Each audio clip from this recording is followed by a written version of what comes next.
Hi everyone, and welcome to this lesson on conditional probability. So conditional probability is a well-known, widely taught concept that is usually misunderstood by students, and it takes a while to develop an intuition for what conditional probability is and why it's defined the way it's defined. The notation, if you haven't seen it before, is this. So it's the probability of A bar B, and it's read as the probability of A given B. So what's going on with this? This is saying that we know B happened. So let me write that out here. We know B happened, and that's like adding information to your system. So it's not just what's the probability that A happened. It's the probability that A happened given that B happened. So given that information, what is the probability A happened?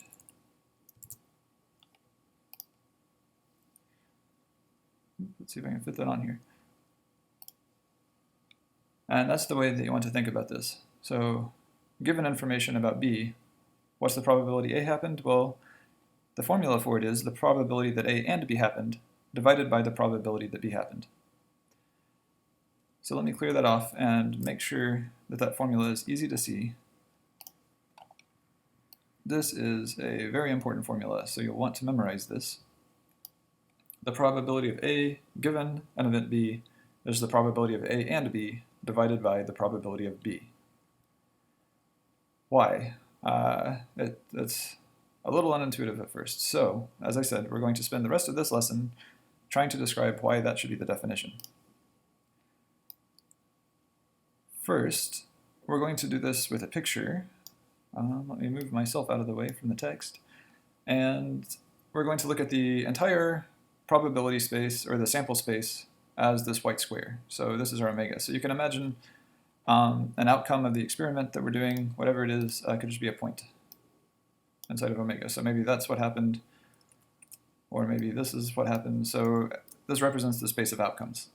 And some point in that space is going to be the outcome whenever we run an experiment. We're going to let A be represented by some area in the space. And in this case, it's going to be represented by a red circle. So if the point that is the outcome lands here, then A did not happen. However, if the point lands here, that means that A did happen. So you can sort of imagine this as throwing a dart at the square, and if the dart lands in the red circle, then A happens.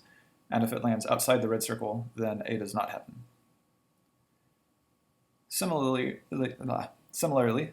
we'll use a blue circle to represent the set B. And since I'm just saying we're throwing a dart at the board, B is bigger, so maybe it's a little more likely that the point lands inside of B than it does in A. There are some places where it lands in both. So if the point lands here, then it's in both inside of A and inside of B. If it lands up here, it's in neither A nor B. And it could be just in A or just in B.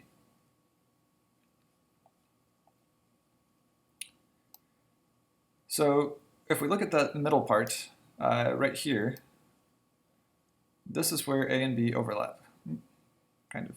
So right there, right? So we're looking at this area. This is A and B, and that's what's shown in the next picture. So that purple place where they overlap is A and B, written A intersect B. Now, we're going to condition on knowing B. So let's say that we know the point lands in B. That means if we go back up to this picture, let me see if I can clear this off. The point could be here, or here, or here. It's one of these points. It's somewhere inside of B. And we're going to compute the probability that it lands in A, given that it's somewhere inside of B. And that's what we're doing here. Well, if we're given that the point lands inside of B, it's got to be somewhere in this circle. And that changes the size of the space, right? So before, all of omega was this white square. But now, we only are restricting omega to this circle. So the dart's going to land somewhere in this circle.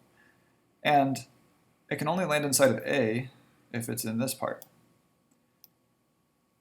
So this is the part that's also in A. And really, that's A and B, right?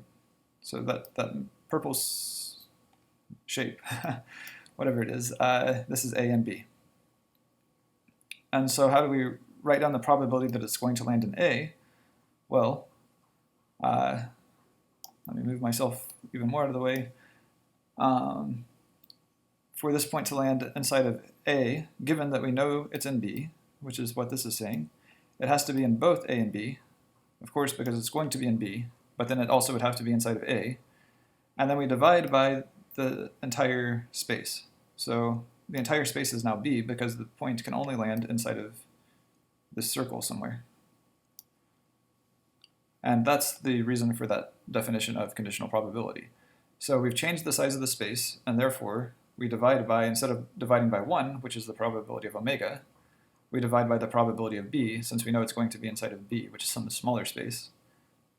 But also for the point to land inside of A, it's going to land inside of both A and B, because we know it's inside of B. And therefore it's the probability of A intersects B divided by the probability of B.